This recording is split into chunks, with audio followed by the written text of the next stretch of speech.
madawat ay hindi na ninyo na pero nag-end report. Kaya taong Kristiyano, dili ba na mag-expect sa return day.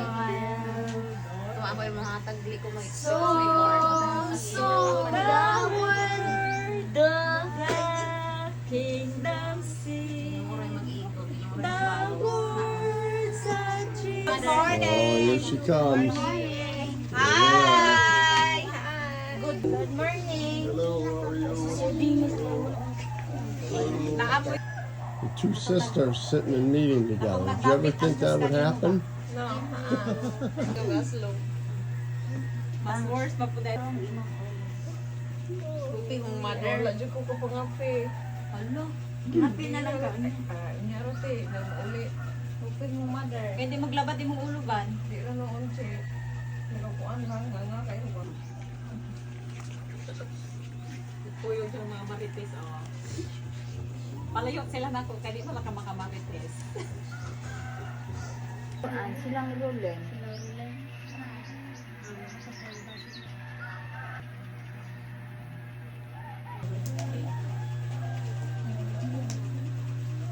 Atong unahon sa 18 giingon dire og sanglit gilamba-lamba nato ninyo nga mubiyahe pa mo aron sa pagtigo About the storm at seas, in other words, the storm of problems in the world.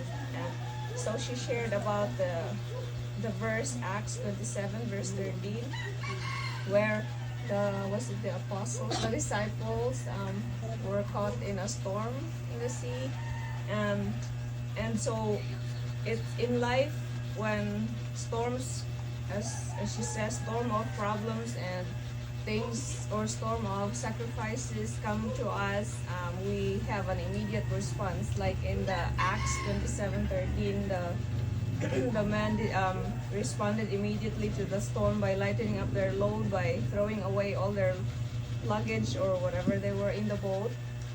And so we do that too. But in life, as we respond to the storm, God also reminds us, assures us that as long as we trust in Him, the storm will pass and we will see the land.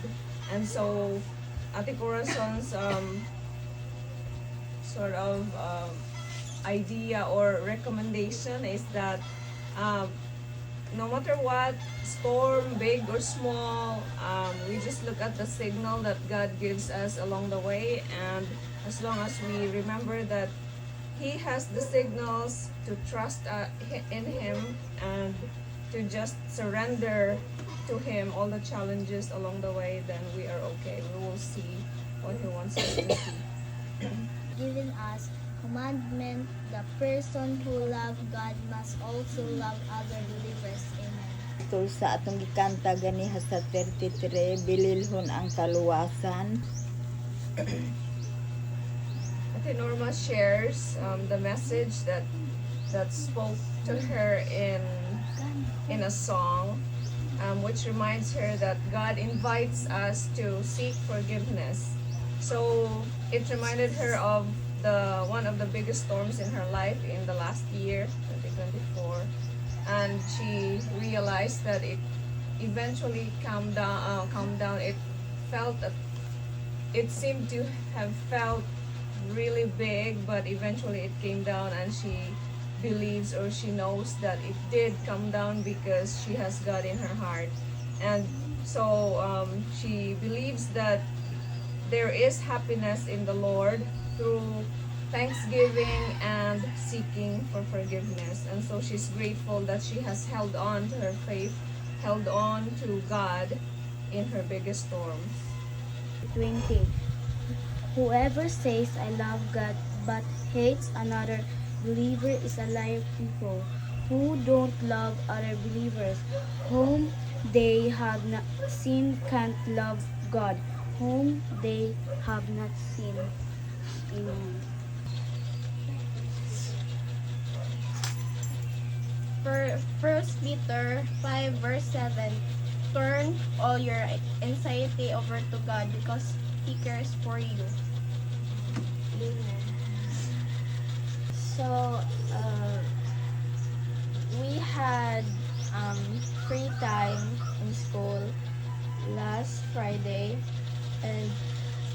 reading the Bible, and I stumbled upon Psalms 3, verse 2 to 3.